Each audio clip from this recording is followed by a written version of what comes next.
नमस्कार, मैं विमलेंदु चैतन्य और आप देख रहे हैं अब तक बिहार। चैतन्य कम्युनिकेशंस के समाचार प्रभाग में आपका स्वागत है। आइए चलते हैं आज की पहली खबर की ओर। हम मौजूद हैं बिहार के गया में, और गया का ये वो जगह है जहाँ पे शहीद जगदेव की स्मारक है। शहीद जगदेव ने कहा था कि जिसकी जितनी आबादी उसकी उतनी हिस्सेदारी।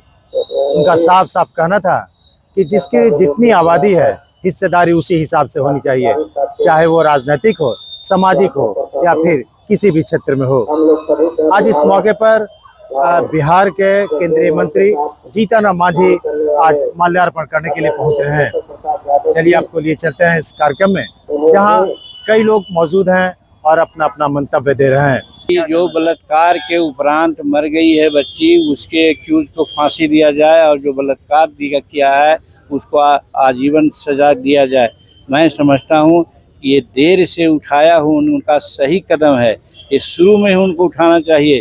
जो उन्होंने नाटक किया सड़क पर उतरने का और दूसरे को जो ब्लेम किया, ये न कह कर के यही कानून बनाना चाहिए और सारी जिम्मेदारी अपने ऊपर उनको लेनी चाहिए थी कि उनके राज्य में कानून व्यवस्था ठीक नहीं है, हमारी बेटियां वहां सुरक्षित नहीं है।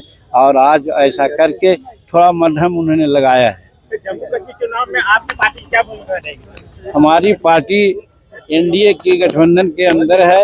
एनडीए का जो डिसीजन है उसके साथ हम लोग रहेंगे। ये स्वर्गीय जगदेव बाबू का, तो इसमें हमको शरीक होने का मौका मिला और आज बहुत से पुराने जो बंधु हमारे हैं उनको देख करके बड़ा अच्छा लगा। साथ में कि लड़ाई में लोग साथ हैं। अभी हमारे पूर्व मुख्यमंत्री श्री जीतन राम मांझी का भी मैंने सुना अभिवादन, तो उन्होंने एक बहुत बड़ी बात की कि शहादत के लिए तैयार रहना चाहिए। तो आज 50वीं शहादत दिवस पर हम यही कहना चाहेंगे कि जगदेव बाबू ने एक बहुत बड़ा मैसेज दे के गया, जो कि आज आदरणीय जीतन राम मांझी ने भी बोला कि शहादत के लिए तैयार होना। शहादत के तैयार होने का मतलब है कि आदमी को हमेशा संघर्षशील रहना चाहिए जब तक कि उसको उपलब्धि नहीं हो जाए। तो इस तरह से कार्यक्रम बहुत सफल रहा और आकर के सचमुच बहुत अच्छा लगा। अमर शहीद जगदेव बाबू का आज 50वां शहादत दिवस हम लोग मना रहे हैं। और जब से यहाँ मूर्ति की स्थापना हम लोग किए हैं उस समय से आप जान रहे हैं कितना यहाँ लड़ाई लड़ना पड़ा है, हम लोग को संघर्ष करना पड़ा है, भूख हड़ताल भी करना पड़ा। तब जाके सरकार से हम लोग को जबरदस्ती इस जगह को चिन्हित करके, हम लोग जबरदस्ती समझिए कि संघर्ष करके हम लोग को पूरे साथी हर समाज के लोग मिल के और इस पर हम लोग काबिज हुए और यहाँ पर मूर्ति स्थापित हुए हैं। और हम लोग का यही सोच है। जगदेव बाबू देखिए एक व्यक्तित्व नहीं, व्यक्ति नहीं थे, उन्हें कहिए उनका एक सोच था। विचार जो है ना वो एक सोच थे ही, खुद रिसर्चर जिसको कहिए। वो आने वाले 50 साल पहले के उनको पता था कि आने वाला दिन में क्या हो, कि पहला पीढ़ी मारा जाएगा, उनका नारा था, दूसरा पीढ़ी जेल जाएगा, तीसरा पीढ़ी राज करेगा, जो आज देखने को मिला। और उस दिन भी उनको पता था कि आज हम जाएंगे कुर्था के उस मैदान में। उनको आईबी वाला रोग मना भी किया था उस समय कि तत्कालीन जो सरकार है आप पर खतरा है, आपकी हत्या की साजिश की गई। मगर फिर भी अगर बोले कि आज हम चुप हो जाते हैं तो आने वाला मेरा पीढ़ी वंचित रह जाएगा। वो जानते हुए भी उस सभा में गए और अपनी शहादत दिया। और शहादत देने के बाद आज वो अच्छे कर्म किए, न तो कितने हजारों लोग मर गए जिनको कोई पूछने वाला नहीं है। आज अच्छा और समाज के लिए और देश के लिए और पूरे 90% लोगों के लिए उन्होंने शहादत दिया। तो आज उनको हम लोग पूरे समाज के लोग उनको याद करते हैं। उन्हीं के पद चिन्ह पर चल के लालू जी हैं, चाहे नीतीश कुमार हैं, जीतन राम मांझी जी हैं। मैंने तो संबोधन में भी मैं कहा कि उनकी देन है कि आप इस पद पर हैं, कि दलितों और पिछड़ों और नीचे वाले पादानों को रहने वाले लोग आज इस जगह पहुंचे। आज गया का देखिए डिप्टी मेयर का ही लीजिए, जो यहाँ सफाई कर्मी थी वो डिप्टी मेयर कभी सपना में कभी नहीं सोची हो कि मैं डिप्टी मेयर बनूं। तो उन्हीं का देन है, उन्हीं का लड़ाई है, उन्हीं का संघर्ष है जो यहाँ तक लोग पहुंच रहे हैं। नीचे के पौधान वाले, उससे नीचे क्या हो सकता है, रोड साफ करने वाले से नीचे। तो नीचे वाले पौधान को उस जगह मिल रहा है, मगर पूर्णतः अभी ये लागू नहीं हो पाया है। तो हम लोग चाहते हैं कि इनका भारत रत्न से सम्मानित किया जाए, ताकि आने वाले नया युवा पीढ़ी उनके बारे में जाने और आगे इस जो उनका कारमा है बढ़े, उनका विचार आगे आदान प्रदान होने वाला युवा पीढ़ी को पता चले कि किसके लिए लड़ाई लड़े, क्यों शहादत हुए। और राजकीय सम्मान के लिए भी हम लोग मांग किए हैं उनका हो। और ये कार्यक्रम 2 फरवरी और 5 सितंबर को उनका राष्ट्रीय सम्मान के साथ घोषित करे सरकार, और सरकार द्वारा निश्चित किया जाए। और हम लोग तो भाई छोड़ेंगे नहीं, हम लोग तो रहेंगे ही। उनके जितने भी मानने वाले अनुयायी हैं, हर लोग, हर समाज के लोग, मुस्लिम हो हिंदू हो, हर लोग उनके मानने वाले थे।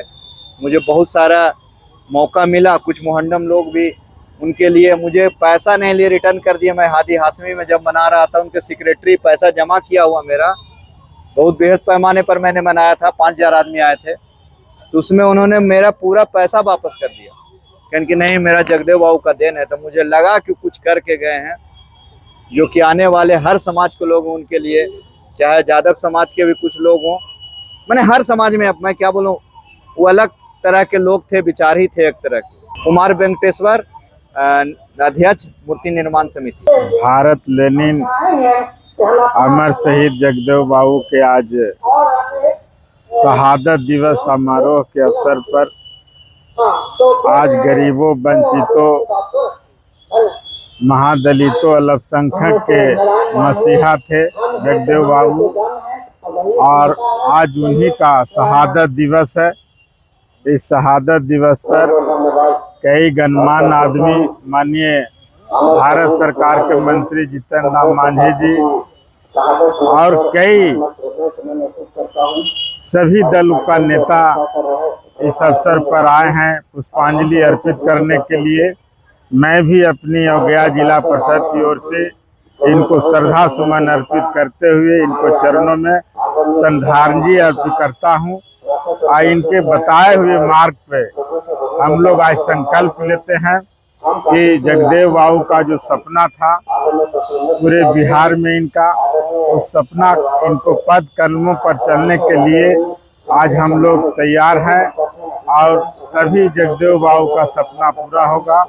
यही चंद शब्दों के साथ मैं फिर से श्रद्धा सुमन अर्पित करते हुए अपनी बात को विराम देता हूँ। जय जगदेव बाबू। कार्यक्रम बिहार लेनिन अमर शहीद जगदेव प्रसाद का 50वीं शहादत दिवस का कार्यक्रम का आयोजन किया गया है।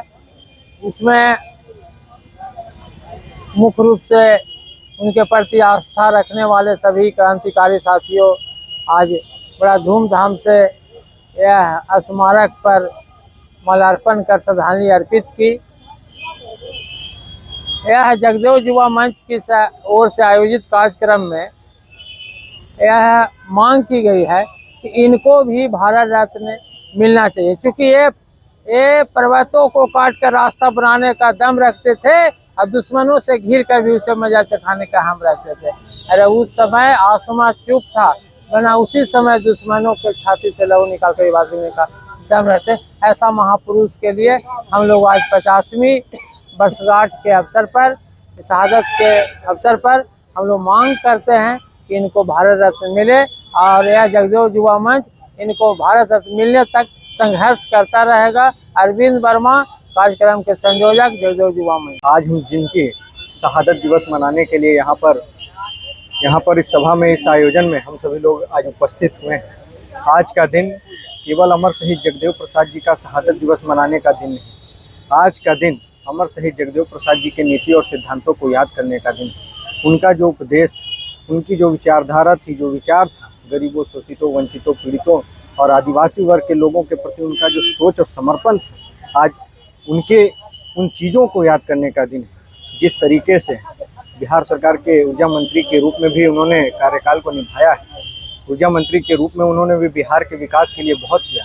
उसके साथ ही साथ सबसे विशेष बात यह है कि अमर शहीद जगदेव प्रसाद जी एक जमीनी स्तर के नेता थे। आजीवन सामाजिक, आर्थिक, राजनीतिक जीवन में अपनी एक महत्वपूर्ण भूमिका निभाते हुए समाज के शोषितों, वंचितों, पीड़ितों के हक और अधिकार के लिए लड़ाई लड़ते हुए उन्होंने अपने जीवन को कुर्बान कर दिया। आज हम सभी लोग यहाँ पर उपस्थित होकर के उनके चरणों में श्रद्धा सुमन अर्पित करते हैं। आज देखिए, भारत लेनिन शहीद जगदेव प्रसाद जी का शहादत दिवस, 50वां शहादत दिवस इस कमिश्नरी ऑफिस में हम लोग प्रांगण में मना रहे हैं, और जिसका उद्देश्य, एकमात्र उद्देश्य है कि उनके पद चिन्हों पर चलने का है। लेकिन वो जो नारा दिए थे 100 में 90 शोषित है, धन धरती और राजपाट में 90 भाग हमारा है, शोषितों ने ललकारा है 90 भाग हमारा है, ये हम लोग के उसके कदमों पर हम लोग चलने का आज काम नहीं कर रहे हैं। और आज जो लोग जयंती मना रहे हैं वो क्या कर रहे हैं, उनके गले में मोटा मोटा माला लटका दिए हैं और मुंह पे ताला मार दिए हैं। उनको विचारों को पनपा नहीं रहे हैं, केवल जयंती मना लेते हैं और शहादत दिवस मना लेते हैं, लेकिन उनके कदमों पर चलने का काम नहीं करते हैं। ये सबसे बड़ा हम लोग का विडंबना है। आज हम लोग चाहेंगे कि उनके कदमों पर 10% भी अगर कदमों पर चलेंगे तो उनका शहादत जो है सफल रहेगा। कृष्णनंदन कुमार, अध्यक्ष अम्बेडकर संघर्ष समिति, सचिव ग्रामीण चिकित्सा सेवा समन्वय समिति।